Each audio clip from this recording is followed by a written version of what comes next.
Top 15 things you didn't know about WWE's Survivor Series.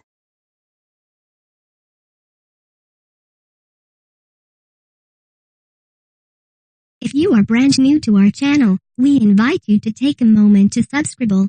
Just click on the lit red button as well as the gray bell. Why the bell? Well, it will let you know every time we post a new video. 15.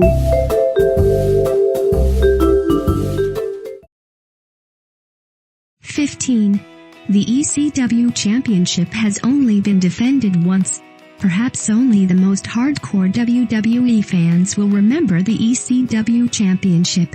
It was WWE's brand of ECW when the company attempted to reboot the once violent and unpredictable show on a PG platform.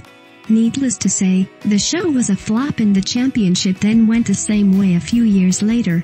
The championship was defended on the main roster a handful of times, though, and one of these times was back at Survivor Series in 2007, when CM Punk defeated both John Morrison and The Miz to retain his championship. At this point, Morrison and The Miz were on the same page and attempted to double-team Punk throughout, but Miz later turned on his friend in favor of the championship, which cost him, since he was the one who was awarded with a go-to-sleep, so that Punk could retain his title. 14.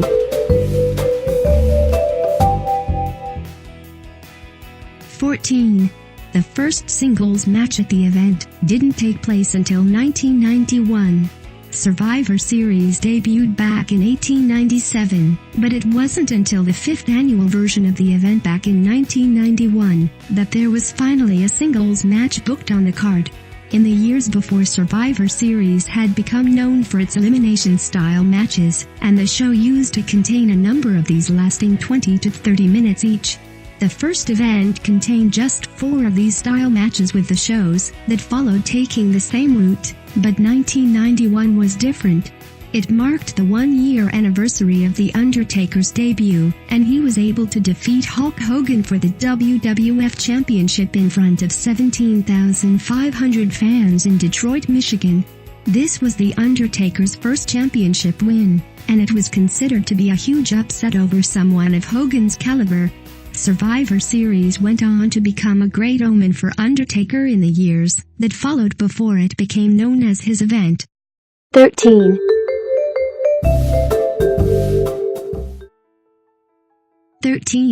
There is only one team in history whose members have all been eliminated at the same time.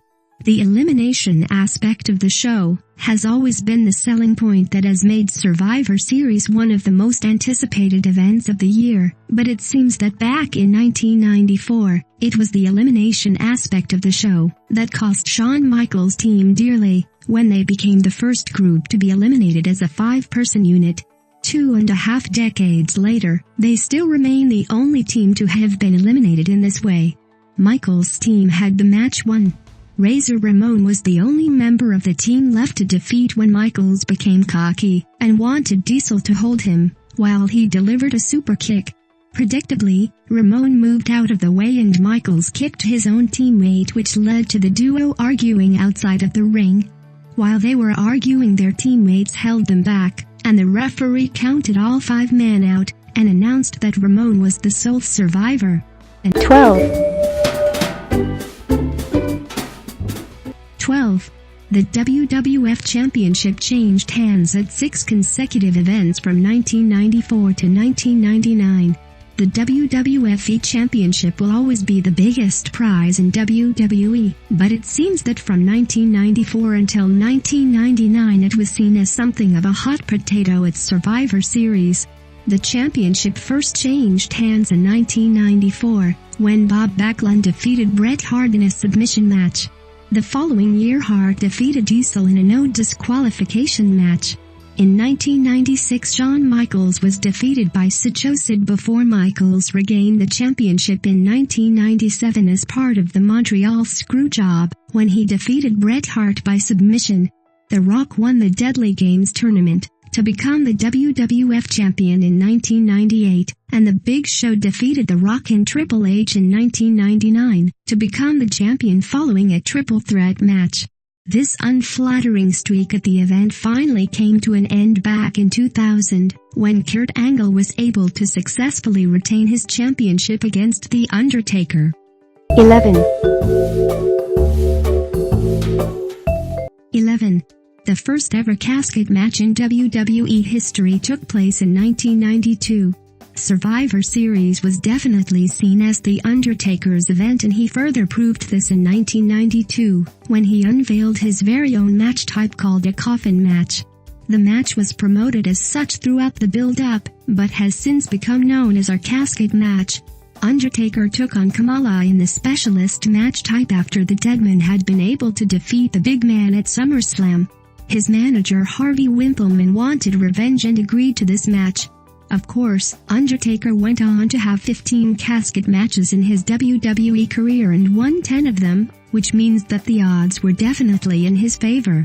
Of course, Undertaker didn't know at the time that the match would go on to be one that defined him, but he was able to put Kamala into the casket and close the lid to make history and notch up his first win in this kind of match. 10. 10. The Elimination Chamber actually debuted at Survivor Series. The Elimination Chamber is considered to be one of the worst WWE structures of all time. No superstar walks out of the cage the same way, and many of the WWE universe refer to the chamber as Satan's structure. The company is unable to use the chamber as much under their PG banner. The chamber actually made its WWE debut at Survivor Series back in 2002, and it had quite the debut at the event. Shawn Michaels defeated Triple H, Chris Jericho, Kane, Rob Van Dam and Booker T to win his first World Heavyweight Championship. Michaels was able to win the debut match by defeating his longtime friend and rival Triple H with the sweet chin music. The chamber was considered to be so successful that the company went on to allow it to have its own pay-per-view for a number of years before it was replaced by Fastlane back in 2015. 9. 9. Randy Orton holds the record for the most survivals in the traditional match. Randy Orton and the Ultimate Warrior hold the record for becoming the sole survivor of the traditional Survivor Series match on 3 occasions. Orton was successful for 3 consecutive years in 2003, 2004 and 2005, before he was defeated by DX Team back in 2006. Orton went on to be the survivor 2 more times over the past 12 years. He went on to be one of 2 survivors at the event in 2008, when he and Cody Rhodes walked out victorious. Orton then went on to help SmackDown to win the first bragging rights match between Raw and SmackDown Live since the brand split, when he walked out victorious alongside Bray Wyatt. Even though the Viper has missed a handful of Survivor Series events over the past few years, he can still boast that, when it comes to Survivor Series, he is still the ultimate survivor. 8. 8. The Shield debut in 2012. There was once a saying that went, if you're going to debut, do it at Survivor Series. A number of successful WWE stars have taken their first step through the curtain at the annual Survivor Series event, including The Rock, Kurt Angle, Sting, The Undertaker and even The Shield. The 3 stars return as a trio for the first time at the event for more than 3 years this weekend, but the former world champions made their first televised main roster appearances at the event back in 2012, as they invaded CM Punk's match against Ryback for the WWE Championship. It was unknown what the Shield wanted at the time, or why they decided to target Ryback, but it later became clear that the group was out to fight against injustice, and they felt that Ryback's shot at the WWE Championship on that night 5 years ago was the worst kind of injustice. 7. 7. Lita retired at the event, back in 2006. It seems that 2006 was a rough year for women's wrestling in WWE. Trish Stratus announced her retirement from the company in September, and left as a 7-time women's champion at Unforgiven in Toronto, when she defeated her longtime friend and rival Lita.